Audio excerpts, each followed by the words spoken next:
This was our very first Mickey's Not So Scary Halloween party, and let's just say we went in with a plan. We had everything mapped out, and the goal was to hit as much of the party as humanly possible. But how did that plan actually work out? Let's dive into the night with timestamps and pivots along the way.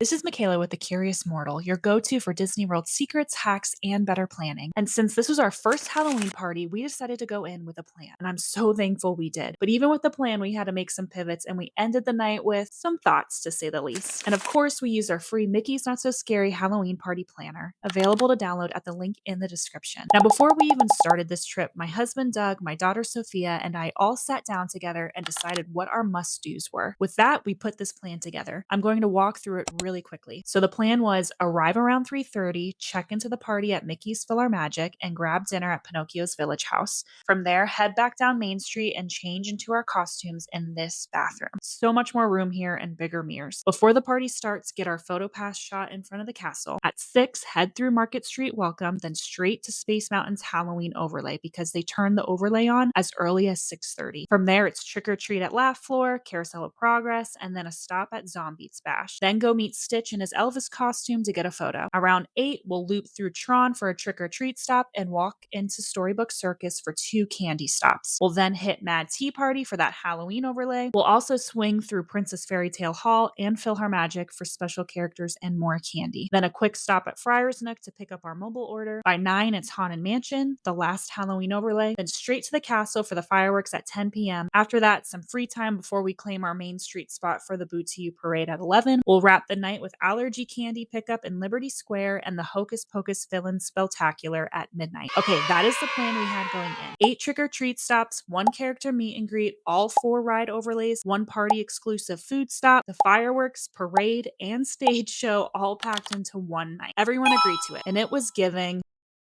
Now, how did it actually go? If you've ever been to Disney, you already know the plan is just a suggestion. Let's see what really happened. At 2:45, we were driving under the Disney sign. I mean, is there anything better? By 2:50, we're parking at Magic Kingdom. We decided to get preferred parking because we knew we'd be so tired after the party. I'm not even going to wait until the end to tell you 100% yes. Not waiting for the tram and saving the extra steps was worth it. From here, we jumped onto the monorail and put in our dinner order at Pinocchio's Village House for 4:15. At 3:26, we were walking up to Magic Kingdom. If you're only here for the party, the entry line is massive, and they can't get into the park until 4 p.m. But if you've got a regular park ticket or an annual pass, the day entry line is basically empty. We walked up Main Street, and by 3:35, we were at Mickey's PhilharMagic to check into the party at 4. Here's the thing. People were lining up here too to check in the hot sun. So here's a tip. The line will be gone about 5 minutes after they start checking people in. So we decided to go find a shaded spot to sit. I took a bathroom break, and we just chilled for about 15 minutes. By 3:55, they opened up this party check-in station, and as you can see, we moved straight through the line within seconds. We grabbed normal candy bags, and I also grabbed an allergy bag as well. You can actually trick or treat with both bags, so feel free to ask for that. By 4 p.m., we were in Pinocchio's Village House. We looked through the brochure and literally didn't need to change anything in our plan, which was great. We relaxed in the air conditioning and then ate dinner. At 4:45, we started to walk down Main Street to go change into our costumes. This bathroom is great to do that in because it's a bigger bathroom and the mirrors are bigger. By 5:11, we were done changing and we're ready to go get some photos taken. 5:18, we were on Main Street taking our photo pass pictures. We were able to get 3 party magic shots. So that was pretty cool that even though the party hadn't technically started yet, we were able to get these. At 5:21, we walked through the Market Street Welcome. We were able to see Cruella, which was so fun because Sophia was dressed up as Cruella. And go find some puppies. We need 101, right? Yes, put some piggy treats in there and bring them back. We need those too. Over there. By now it's 5:26 and we were walking into Tomorrowland. So at this point we went into Carousel of Progress. We used this time to rest our feet and be in the air conditioning. When this was done, we decided to change back into our normal clothes because our costumes were just making it another level of hot. Sophia was wearing an activewear dress for her Cruella costume, so she was able to stay in that all night, which leads me to another tip. If you can make your costume an activewear, that's going to be huge because you will be sweating all night. If not, then prioritize getting pictures early and then bring a change of clothes. That's what Doug and I did. We used this spare time to change back into something not as hot. I also grabbed a shot of espresso at Joffrey's to help keep me up later in the night because your girl goes to bed at a strict 10:30 p.m. All right, by now it's 6:30, and sometimes they turn on the Halloween overlay early for Space Mountain, so we asked a cast member if it was on and they said no. So we went and sat on a bench. By 6:40, we saw Space Mountain was at a 40-minute wait. We were like, well, let's hop in line now and the overlay will be on by the time the wait is over. So we hopped in line. We quickly realized the 40-minute wait was definitely not the actual wait time because by 6:54 we were boarding. And because it was still before 7, we asked a cast member, is the overlay on? And they told us yes, they turned it on early. So we got on Space Mountain and we were done by 7 o'clock. The party has officially begun. By 7:06, we were walking over to Monsters Inc. Laugh Floor for our first trick or treat spot. Sure, the line looked a little long, but we were in and out within 6 minutes. Our plan was to go to Carousel of Progress next to trick or treat, but that line was super long. So we made a pivot and went over to Zombies Bash. It was 7:14, and honestly, this was so fun. Sophia loved this. We chilled here for a bit, and I sat down to give my feet a break. During that, I noticed the line getting shorter for Carousel of Progress, so I jumped in that line while Doug stayed with Sophia. Okay, this line went super fast. It looked long, but Disney knows what they're doing. I waved down Doug and Sophia, but Sophia was having so much fun dancing that she didn't even want to come over to this trick or treat stop. So I grabbed candy for all of us. At this point, I walked back over to the Zombie Bash, which is literally right next to Carousel of Progress, and Sophia was done. She was ready to move on. So at this point in our plan, we were right on schedule to get a picture with Stitch. We walked over to see Stitch and saw the line. Now, we had time in the plan to wait in this line for Stitch. Basically, I knew we needed to be at the trick or treat spot under Tron by 8ish, so we had time. But Sophia wasn't in the mood. We were only getting a picture with Stitch because she wanted one and she decided,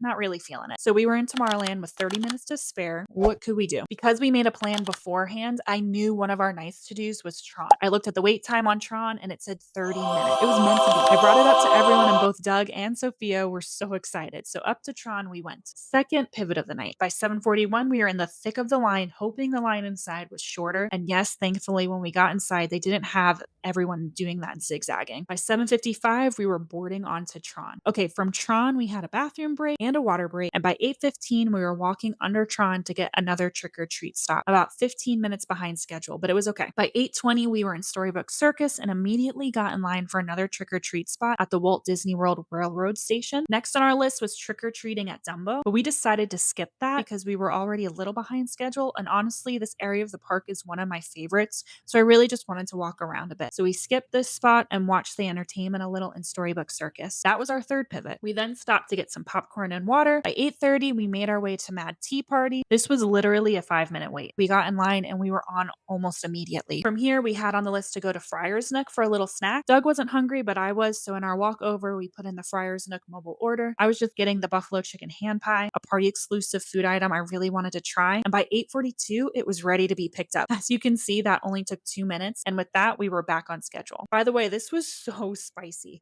I did not anticipate that, but I was only able to eat half of it. Okay, now here's where things got tricky. We wanted to do the trick or treat spots in PhilharMagic and in the Princess Fairy Tale Hall. We knew there were special characters in both of these places, but we also needed to be in line for Haunted Mansion by 9 o'clock. The lines were pretty long for the trick or treat spots, so we decided to make our way to Haunted Mansion, hoping we can get the trick or treat spots later. But to our disappointment, the wait time for Haunted Mansion was 40 minutes, and we could tell it was actually 40 minutes. Doug and I both knew that any ride over 30 minutes was getting cut. This is something we talked about before the party, and I think this really helped with expectations. We knew if we decided to do this, we would be late to getting a spot for the fireworks, and who knew what else. So we decided we didn't want to take a chance because getting a good spot for the fireworks was a bigger priority for us. In this moment, we decided that doing the other trick or treat spots and then potentially getting a spot early for the fireworks is the better play here. So fourth pivot of the night. With this, we walked into Mickey's PhilharMagic. The line was somewhat long, but we got to see Donald Duck all dressed up in his costume. By 9:04, we were in line at Princess Fairy Tale Hall. This was definitely the longest we waited for candy the whole night, but this one was so worth it. We got to see Maleficent and the Evil Queen. By 9:21, we were done trick-or-treating, and our plan, we knew that to get a good spot for the fireworks, we should be getting there around 9:40. So we started making our way over to Cinderella's castle. And well, because we planned everything out,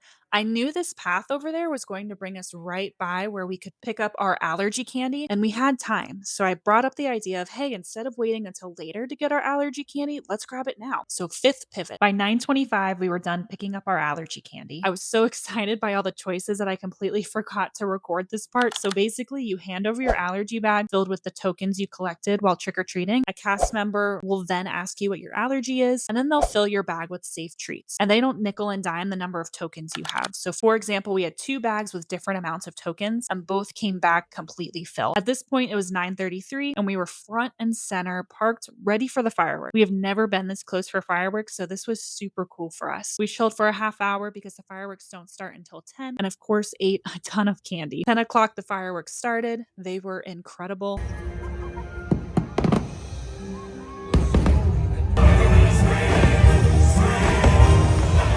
I'm shaking. Oh, I'm not shaking. Oh, well, if that's not you, then who is it?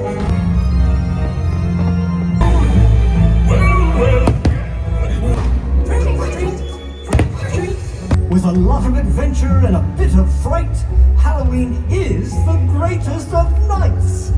From here, people were leaving, and we realized the next Hocus Pocus show started in 20 minutes. On our original plan, we were going to just chill until the Boo parade and slowly go get our spot on Main Street, and then from there, watch the Hocus Pocus show after the parade. But we literally had a spot right in front of the castle. Like, the chain was right in front of us. I couldn't get a good video, so here's a picture, but literally, we couldn't get any closer. So, pivot number 6. We waited. Doug grabbed us waters and Mickey shaped pretzels while we rested our feet. By 10:35, the Hocus Pocus show started. It was incredible and honestly our favorite entertainment of the night. From the one and only Dr. Facilier, also known as the Shadow Man. To the brim with frantic. We're not flirting, we're not flirting. Like I said, she's beauty that I thought and those horns. So much. I'll consider it but an oversight then. From here, because of our pivots, the last thing on our list to do was the Booty Parade. And since I'm crazy, I wanted us to get a spot on Main Street. 11:01, we claimed our Main Street spot. We had a quick bathroom break and then waited for the parade to start. At 11:12, the Headless Horseman made his way down Main Street.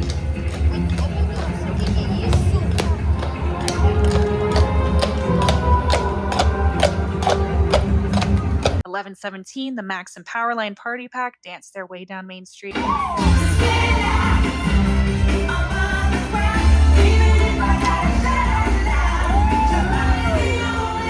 And then by 11:33, the parade officially started, at least where we were. It starts promptly at 11:15 in Frontierland, so you have to factor in that it won't be at Main Street for a little while. Happy Halloween.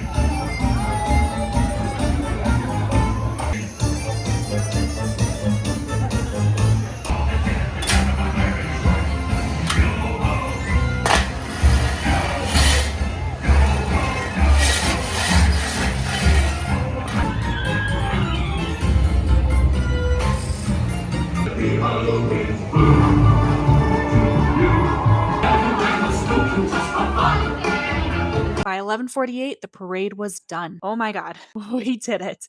We executed the plan, we pivoted where necessary, and we did everything we truly wanted to do. 7 trick-or-treat stops, 3 out of the 4 Halloween overlays, 1 party-exclusive food item, the fireworks, the stage show, the parade, and Tron. Would we change anything? Short answer, no.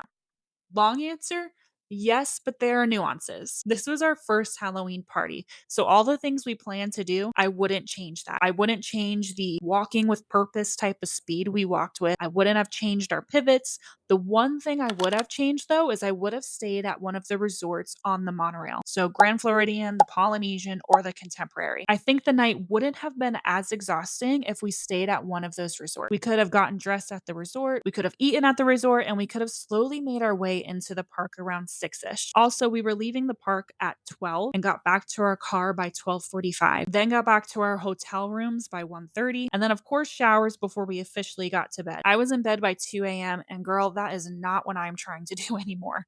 In my mind, staying at one of those resorts will be a part of the budget now. If you can budget it in, I would highly suggest it. If not, it's not a make or break, but have grace with yourself and the kiddos because it's another level of exhaustion. Now, our next Halloween party, we will not be going as intense. events. We did a lot, and now we have a pretty good idea of what we like. For us personally, next year we will be prioritizing trick or treat spots, rides, the Hocus Pocus show, and lazily walking around to do photo passes. We want to walk around the park more, and then during the end of the party around 10 o'clock, the wait times for all the rides were insanely short, like 10 minutes for Seven Dwarfs Mine Train. Like, what? I also wouldn't get there super early again. I think a pretty safe time is around 5:30 to 6 o'clock, and then we'll make it a priority to stay at one of the deluxe hotels around Magic Kingdom. Now, I'm only saying all of this because we did all of the things this time around. We did all the big things, and we now know what we would want to do again. However, I really love the itinerary we followed for our first time. If this is the first time you're going, this was such a great itinerary. And I planned it all using my Mickey's Not So Scary Halloween party planner in Notion. It was honestly so amazing having this the whole night. You're looking at so much and enjoying so much. I was so happy I wasn't having to also be figuring out what does everyone want to do. Everyone agreed to the plan beforehand and agreed to what they wanted to do. So expectations were set and pivots were easy for everyone to agree to. This eliminated fights and people getting upset because they weren't able to do what they wanted to do. Because I promise there will be fights, especially if you have kids. You're hot, sweaty, deprived of decent nutrition, and on a sugar high. Moodiness is expected, so at least now the plan is set to eliminate those conversations and fights. Right? We're here to have a fun time, eat candy, and spend time together, so this really allowed us to be more present. Well, that is a wrap on our first Halloween party. Thanks for coming along. Hit subscribe for more Disney World secrets, hacks, and planning guides. Grab your free Mickey's Not So Scary Halloween party planner in the description. I'll see you next time, and until then, stay curious.